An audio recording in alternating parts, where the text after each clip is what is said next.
কর্মব্যস্ত জীবনের দৈনন্দিন ইঁদুর দৌড়কে সরিয়ে মুক্তির খোঁজে আমরা কয়েকজন বন্ধু মিলে বের হয়েছিলাম। খোঁজ করছিলাম এক শান্ত অথচ নিরিবিলি প্রকৃতির কোলে নির্জন কোনো জায়গা। বামনি ঝর্ণার কিছুটা উপরে রাঙা মোড়, আরও খানিকটা উপরে গিয়ে ডান দিকে জঙ্গলের মধ্যে মিশে যেতে হয়। শাল জঙ্গলের মধ্যে দুটো পাহাড়ের মাঝে এক শান্ত ঝোড়া ধীর গতিতে বয়ে চলেছে। একদিকে বাড়ুয়াজারা, অন্যদিকে বাঁধঘুটু, আর এক পাশে বিদ্যাজারা গ্রাম। কয়েকটা বড় পাথরের বাধা টপকে সেই ঝোড়া নিচে নেমে একটা ছোট্ট জলাশয় সৃষ্টি করেছে। পাশে খানিকটা সমতল জায়গা, সবুজ ঘাসের পুরু আচ্ছাদন। জলের পাশে কিছুটা বালু চর।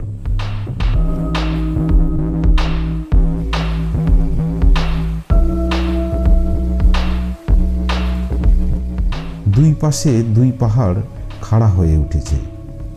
একদিকে ঘন শাল জঙ্গল, অন্যদিকে খানিকটা ফাঁকা, যেন ঢেউ খেলানো ভূমির। মাঝে মধ্যে দু একটা প্রাচীন ভেলা ও শাল গাছ চোখে পড়ে।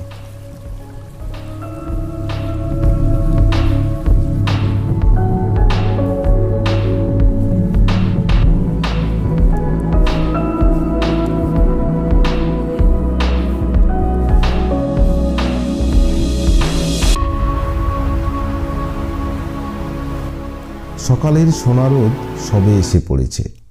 আমাদের দু এক খণ্ড বার্তালাপ ছাড়া চারপাশ নীরব। কখনো অচেনা পাখির সুরেলা আওয়াজ ভেসে আসে। একটু পরে এক পাল ছাগল গরু নিয়ে এক যুবক এলেন। পাশেই বিদ্যাজারা গ্রামেই তার বাড়ি। গবাদি পশুরা মন ভরে চেটে পুটে জল খেয়ে আবারও রওনা দিল। স্বচ্ছ জলে তাদের ছায়া ভারী সুন্দর লাগছিল। নদীর পাশ দিয়ে আঁকাবাঁকা পথে নামতে থাকি। সামান্য ঝোপঝাড় বাদে কোনো বাধা নেই, বড় বড় পাথরের চাটানি।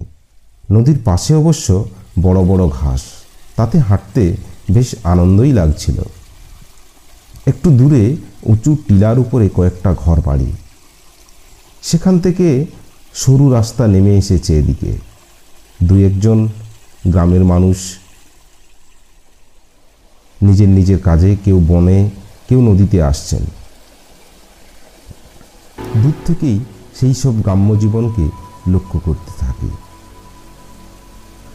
অবাক হয়ে জনশূন্য সেই নদীবক্ষে চারপাশ ঘুরে ঘুরে দেখছিলাম। নির্জনতার মাঝে সে এক অনাবিল আনন্দ, এক চিরন্তন শান্তি।